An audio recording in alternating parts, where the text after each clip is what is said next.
नमस्ते दोस्तों।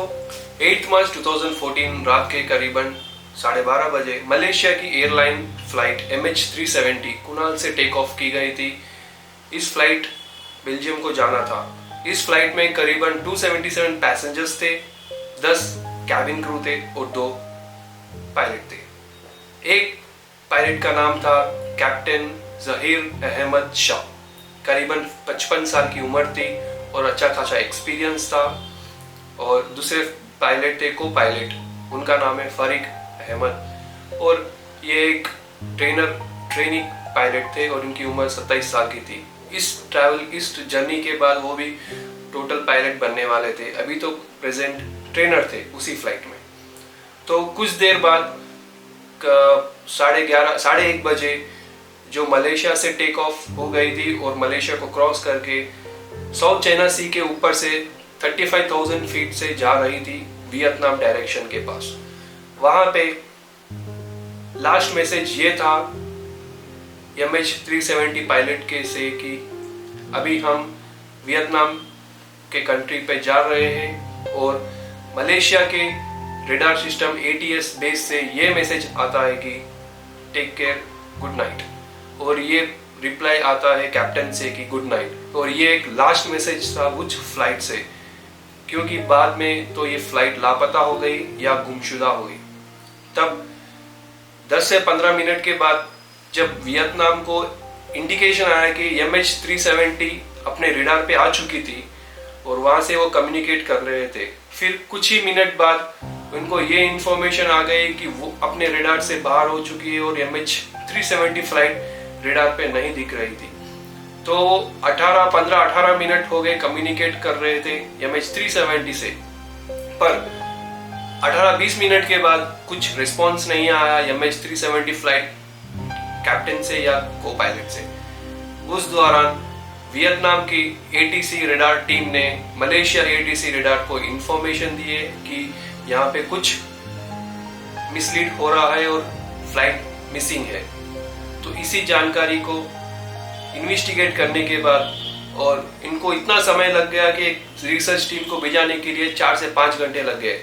तो यहाँ पे कुछ ऐसे मिस इन्फॉर्मेशन के वजह से रिसर्च टीम को भिजाना था, वो भी बहुत लेट भिजाए और वो 4 से 5 घंटे के बाद एक रिसर्च टीम को वहाँ पे भिजा रहे थे।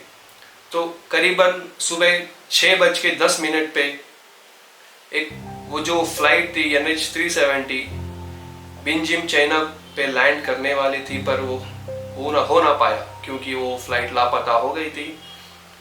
फिर यहाँ से 5 घंटे के बाद एक रिसर्च टीम जा रही थी उस फ्लाइट को सर्च करने के लिए।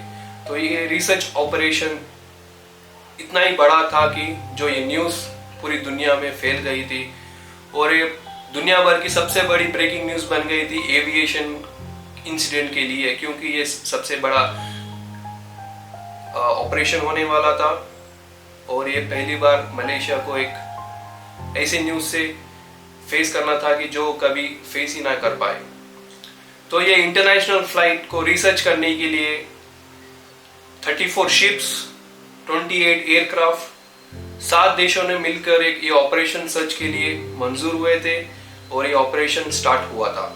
और ये ऑपरेशन स्टार्ट हुआ साउथ चाइना सी के ऊपर, क्योंकि वो लास्ट लोकेशन उन लोगों को वहीं पता चला कि वो वहाँ के आसपास होगी। ऑपरेशन तो स्टार्ट हो गया, पर उसका रिजल्ट, उसका कुछ इंफॉर्मेशन नहीं मिली और ऑपरेशन अनसक्सेसफुल हो गया। कुछ लीड, कुछ ट्रेस आउट, कुछ भी ना मिले। तो सिविलियन रेडार से तो MH370 रेडार से तो बाहर हो गई, पर उसी दौरान कुछ दिनों के बाद ये इंफॉर्मेशन मिलती है कि मिलिट्री रेडार पे ये MH370 को ट्रेस आउट किया गया था उस टाइम पे। तो उस फ्लाइट को लोकेशन कैप्चर करने के लिए वो लोग सुबह 8:30 AM वो flight towards Andaman Nicobar island की तरफ जा चुकी थी। और ये एक शॉकिंग इंफॉर्मेशन इसलिए था क्योंकि ये टोटली ऑपोजिट डायरेक्शन जा रही थी बेल्जियम चाइना से। वो टूवर्ड्स इंडिया के साइड आ रही थी और सभी जने ये सोच रहे होंगे कि ये शायद हिमालय के पास जाके क्रैश कर गए होंगे या फिर इंडियन ओशन में जाके क्रैश कर गए होंगे। तो इसी जानकारी को मैं आगे आपको एक्सप्लेन करने वाला हूँ। तो फ्रेंड्स प्लीज ये वीडियो को पूरा देखिए, आपको इन्फॉर्मेशन मिलेंगी, और लाइक और सब्सक्राइब करना ना भूलिए। और कुछ दिनों बाद और एक इन्फॉर्मेशन इससे निकलती है कि सैटेलाइट से कुछ कम्युनिकेशन हुआ था इस फ्लाइट के बारे में, जहाँ पे जैसे कि अपन फोन और ब्लूटूथ के कनेक्शन के लिए पेयर करने से पहले एक बॉन्ड बनता है, एक कनेक्शन बनता है, सेम इसी प्रकार सैटेलाइट और फ्लाइट के बीच में एक कम्युनिकेशन लिंक बन गया था, पर वो लिंक ही बन पाया था, उससे कुछ डेटा पास नहीं हुआ। तो इसके कारण 7 बार फ्लाइट का लॉगिन हुआ था वो सैटेलाइट से। तो उस सैटेलाइट को यूज करके, उस एंटीना और वो एंगल को यूज करके साइंटिस्ट और इन्वेस्टिगेशन टीम ये बना रहे कि वो कितने एंगल से कहाँ कितनी दूर से कम्युनिकेशन ब्रिज फॉर्म हुआ। तो यहाँ पे 1 से लेके 7th आर्क तक एक एंगल, एक सर्किल बन चुका था। वो इतना बड़ा सर्किल था कि जहाँ पे इंडिया, अफगानिस्तान, कजाकिस्तान से लेके इंडियन ओशन पूरा, ऑस्ट्रेलिया नीचे, न्यूजीलैंड और राइट साइड में चाइना, ताइवान, ये पूरे देश कवर हो सके, इतना बड़ा सर्किल था। और इस इतना बड़े सर्किल को इन्वेस्टिगेशन करना इम्पॉसिबल था। तो लास्ट फाइनल 7th आर्क जो फेमस है 7th आर्क के नाम पे, यहाँ पे कुछ इंपॉर्टेंट लोकेशंस, जो लास्ट लोकेशन था वो लोकेशन यहीं हो सकता। तो 7th आर्क एक इम्पॉर्टेंट हो गया था, और ये ऑस्ट्रेलिया के आसपास 2000 किलोमीटर के रेंज पे था। तो इस ऑपरेशन को रिसर्च करने के लिए, ऑपरेशन को एक्टिवेट करने के लिए डीप ऑपरेशन रिसर्च की गई थी, और इसमें कुछ हफ्ते ना कुछ महीने, कुछ साल लग गए थे। कुछ साल लगने के बाद भी कुछ इंफॉर्मेशन नहीं मिला और ये ऑपरेशन अनसक्सेसफुल हो गया। गाइस, इस ऑपरेशन को चलाने के लिए करीबन $160 मिलियन, जो दुनिया का सबसे बड़ा कॉस्टली ऑपरेशन माना जाता है, इस ऑपरेशन को लीड करने के लिए बहुत ही टेक्नोलॉजी, बहुत ही मेहनत की गई थी, पर रिजल्ट जीरो, कुछ इंफॉर्मेशन ना कुछ ट्रेस आउट हुआ था, और ये ऑपरेशन भी अनसक्सेसफुल था। तो फ्रेंड्स 2015 में एक विंग पीस, जो फ्लाइट की एक विंग थी, उसका एक छोटा सा पीस अंडमान निकोबार आइलैंड के पास मिला था।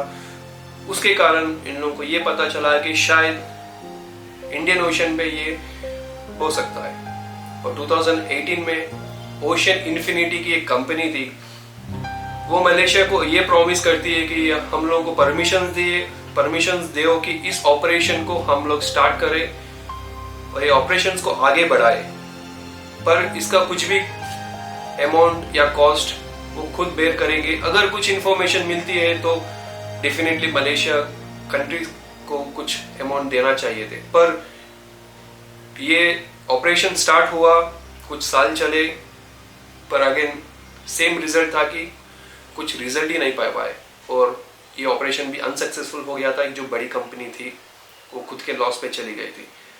तो गाइस, यहाँ पे कुछ ऐसे थियरीज या कुछ ऐसे स्टोरीज माने जाते हैं जो मैं अभी आपके सामने प्रस्तुत करूंगा, और ये अंडर इन्वेस्टिगेशन हो चुकी थी। जैसे कि कुछ बैकग्राउंड चेकिंग और कुछ पैसेंजर्स चेकिंग, या कुछ फेल्यूर्स हो सकते हैं, या कुछ हाईजैक हो सकते हैं, या कुछ टेरर अटैक भी हो सकता है।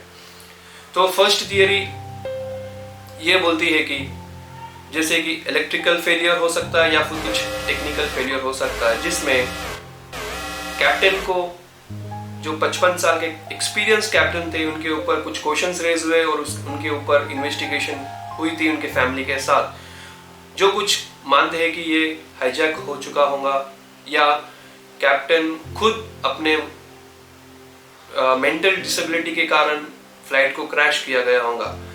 इन्वेस्टिगेशन के बाद में ये पता चला कि ये जो भी थियरी थी ये रिजेक्ट हो गई थी। कैप्टन एक बहुत ही अच्छा इंसान था, इसका बिहेवियर टॉप क्लास था, और एक्सपीरियंस होने के कारण उसको कुछ भी फाइनेंशियल प्रॉब्लम ना थी, उनका फैमिली भी बहुत एक अच्छे लेवल पे रह रहे थे। ये थियरी रिजेक्ट हो गई थी इन्वेस्टिगेशन में। फिर दूसरी थियरी ये थी कि फ्लाइट हाईजैक हो सकता होगा। इसके कारण सभी पैसेंजर्स के बारे में इन्वेस्टिगेशन की गई थी, और इसमें से 2 पैसेंजर्स के बारे में खुलासा हो गया कि ये 2 पैसेंजर्स फेक आइडेंटिटी पासवर्ड के साथ ट्रैवल कर रहे थे।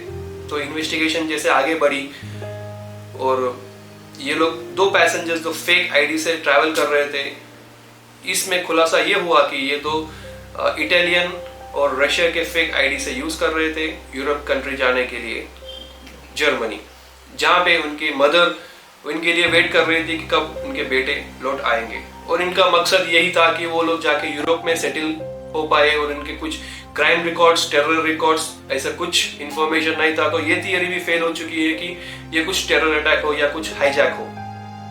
थर्ड थियरी ये भी माना जाता है कि ऑक्सीजन लेवल कम हो चुका होगा उस फ्लाइट के अंदर, जैसे कि कुछ एक्सीडेंट हो चुका होगा या कुछ फायर एक्सीडेंट हुआ होगा अंदर, जो ऑक्सीजन लेवल को कम कर दिए और कम हो चुका होगा, जिसके कारण पायलट, को पायलट, कैबिन क्रू, पूरे 277 पैसेंजर्स ऑक्सीजन डिफिशियंसी के वजह से बेहोश हो चुके होंगे और टेक्निकल और रेडार के टेक्निकल के वजह से जो ऑटो पायलट की मशीन थी वो भी फेल हो चुकी होंगे और वो टोटली अपोजिट डायरेक्शन जाके 180 डिग्री एंगल पे लेके टूवर्ड्स इंडियन ओशन को रवाना होकर इंडियन ओशन में डेप्थ क्रैश हो गए होंगे।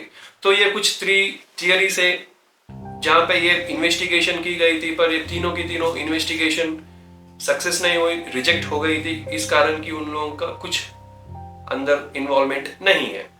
तो और कुछ ये कहानी है कि एलियंस का इन्वॉल्वमेंट हो सकता होगा इसके अंदर, या फिर यूएस मिलिट्री ने शॉट डाउन कर सकते होंगे, या फिर रशिया यूक्रेन के बीच में जो हो रहा था जब अनबंद, तब वो लोग भी कुछ हाईजैक, ऐसा कुछ इंफॉर्मेशन था जो रिजेक्ट हो गई थी। और कुछ तो बोलते हैं कि ये कुछ न्यू बर्मुडा ट्रायंगल बन गया होगा।